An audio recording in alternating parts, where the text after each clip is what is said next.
Hey everybody, hope your day is going good. It's the 21st of February and it's almost Friday, but not quite there. It's Thursday. So we got some stuff to get into, so let's get started.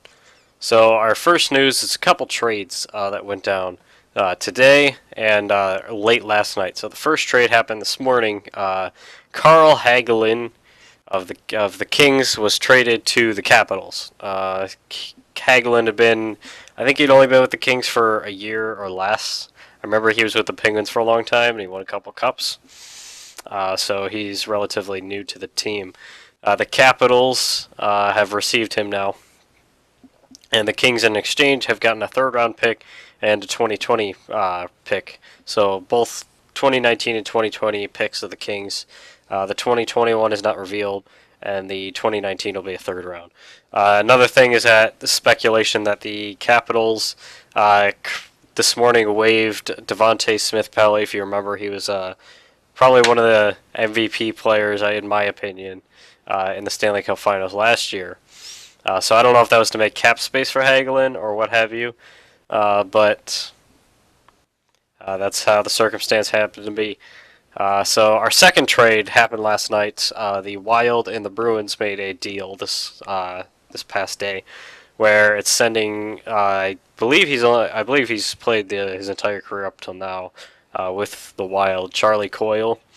He's a good defenseman. He's been on the team for a while.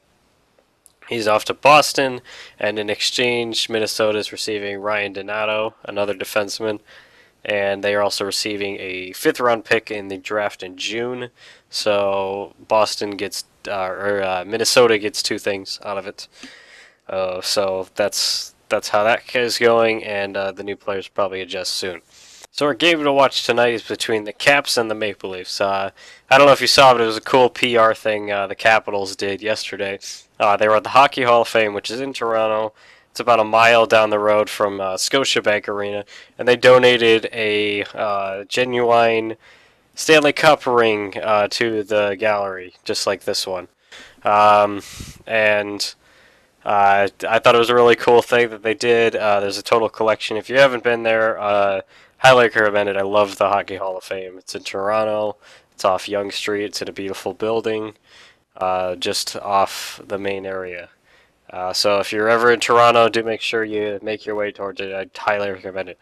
Anyhow, Capitals have won a few games in a row, and the Maple Leafs are in the same boat.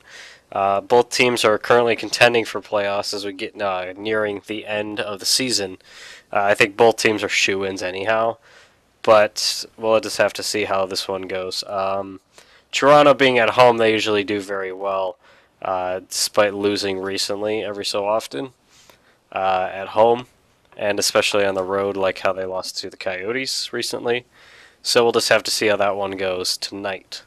So now moving on to stats, we see a little change. Nikita Kucherov is at 99 points and 70 assists, so still leading 1 point off of the 100 mark in points, so very good. Alex Ovechkin still sitting at 42 and has a chance to get some more tonight. And plus minus is actually contested by 3 players on the Flames. So Giordano still leads, we'll call it that. He's tied with Elias Lindholm in right behind him, and TJ Brody as well.